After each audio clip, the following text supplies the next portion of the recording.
اَيَحْسَبُ أَن لَّمْ يَرَهُ أَحَدٌ، کیا اس نے یہ خیال کیا کہ اسے کوئی دیکھ نہیں رہا؟ أَلَمْ نَجْعَل لَّهُ عَيْنَيْنِ، کیا ہم نے ان کے لیے دو آنکھیں نہیں بنائیں؟ اب یہ اللہ تعالیٰ انسانوں کو مخاطب کر رہا ہے کہ جو میں نے تمہیں نعمتیں دی ہیں ان پر غور و تفکر کرو، اور پھر اس کا تقاضا کیا ہے وہ بھی آگے بیان ہوگا۔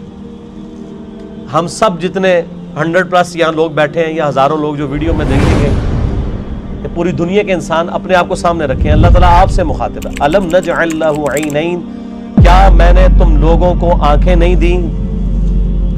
وَلِسَانًا وَشَفَتَيْنِ، اور ایک زبان اور دو ہونٹ نہیں دیے؟ اس کے اندر قیامت مضمر ہے میرے بھائی، یہ زبان اور ہونٹ نہ ہو تو بچہ بڑا ہی نہیں ہو سکتا۔ اور جو ساتھ جبلی ہدایت اللہ نے دی ہے، اسے پتا ہے کہ میں نے دودھ کیسے پینا ہے، بچے کو سکھانا نہیں پڑتا، وہ اپنی جبلی ہدایت، نیچرل انسٹنکٹ جسے کہتے ہیں، جیسا کہ ایک بکری کی نیچرل انسٹنکٹ ہے کہ وہ گوشت کی طرف دیکھے گی بھی نہیں اور گھاس کھائے گی، اور شیر جو ہے وہ گھاس اس کے سامنے، تازہ گھاس کیا تازہ سبزیاں بھی لا کے رکھے وہ اس کی طرف منہ بھی نہیں مارے گا، گوشت کھائے گا۔ اس طرح کی اللہ تعالیٰ نے ہر انسان کو بھی ایک انسٹنکٹ دی ہے، جس کی وجہ سے وہ بچپن ہی سے ان چیزوں کی طرف مائل ہو جاتا ہے، ہونٹ اور زبان چوسنے کے لیے۔ وَهَدَيْنَاهُ النَّجْدَيْنِ، اور ہم نے اس کو دو راہیں دکھا دیں، دو گھاٹیاں دکھا دیں۔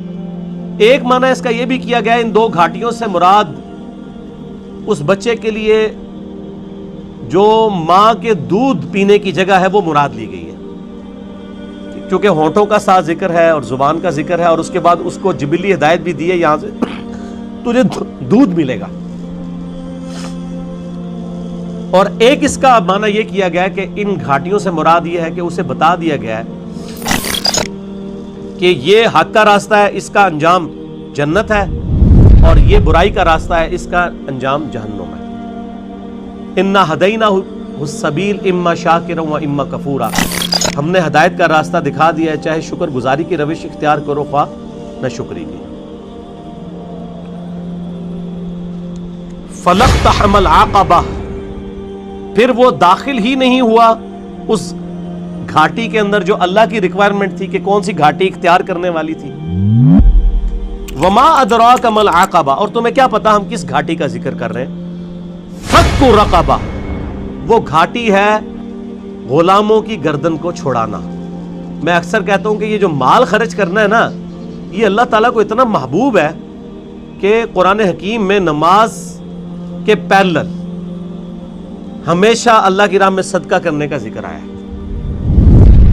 اور یہاں پہ تو دیکھیں اس سے ہٹ کے نماز کا کہیں ذکر ہی نہیں، اللہ کی راہ میں خرچ کرنا، غلاموں کو آزاد کروانا۔ غلامی کا دور تھا، آج اس کی ماڈرن فارم یہ ہے کہ کوئی مقروض ہے اور آپ کو اللہ نے رقم دی ہے تو آپ اس مقروض کو اس قرضے سے نجات دلا سکتے ہیں۔ او اطعام فی یوم ذی مسغبہ، یا بھوک والے دن قحط کے عالم میں کسی بھوکے کو کھانا کھلانا۔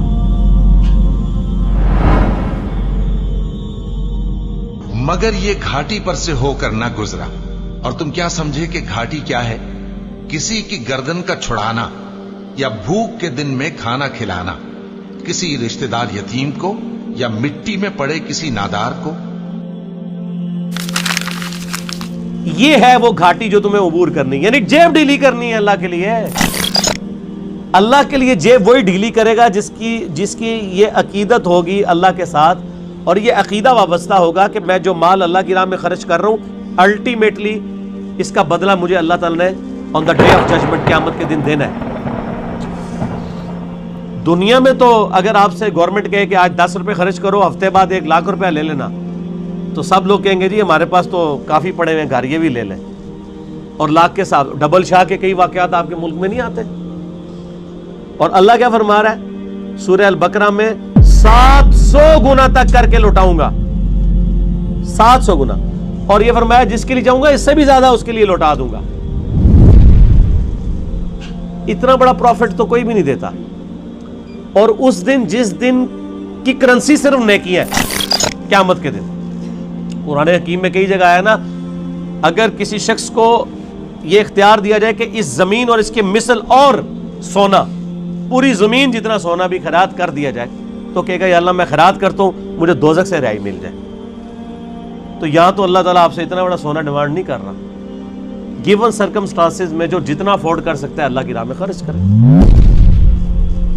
یتیمن ذا مقربہ، یا یتیم جو کہ رشتہ دار بھی ہو اسے کھانا کھلایا جائے، او مسکینن ذا متربہ، یا مسکین جو ہے جو خاک نشین ہے، مٹی پہ بیٹھنے والے جن کے پاس جگہ بھی نہیں ہے، ان کو کھانا کھلانا، یہ اللہ تعالیٰ کے حضور نیکیوں میں سے ایک نیکی ہے۔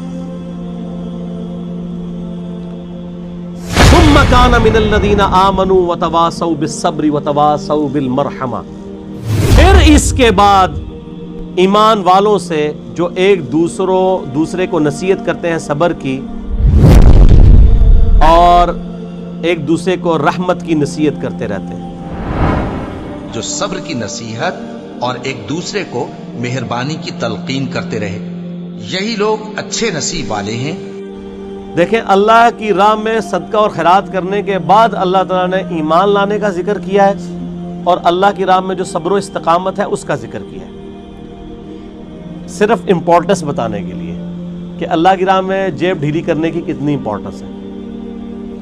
ایمان لانے والے، صبر اختیار کرنے والے اور صبر کی تلقین کرنے والے، یہ تو خیر ڈیٹیل آگے سورۃ العصر میں آئے گی نا، جو 4 کامیابی کے لیے شرائط ہے، ان میں آخری 2 شرائط یہی ہیں کہ آپ نے حق بات کی تلقین کرنی ہے اور صبر کی تلقین کرنی ہے۔ اولئک اصحاب المیمنہ، یہی وہ لوگ ہیں جو قیامت والے دن دائیں ہاتھ والے ہوں گے، یعنی ان کا نامہ اعمال ان کے دائیں ہاتھ میں دیا جائے گا۔ والذین کفروا، وہ جو انکار کرنے والے ہیں، ناشکری کرنے والے ہیں، بی آیاتنا، ہماری آیات کی، ہم اصحاب المشأمہ، وہ لوگ ہوں گے بائیں ہاتھ والے، علیہم نار مؤصدہ، ان پر قیامت کے دن آگ چھا رہی ہوگی۔ اور جنہوں نے ہماری آیتوں کو نہ مانا وہی برے نصیب والے ہیں، یہ لوگ آگ میں بند کر دیے جائیں گے۔ بولے اعوذ باللہ تعالی، اللہم اجرنا من النار، آمین۔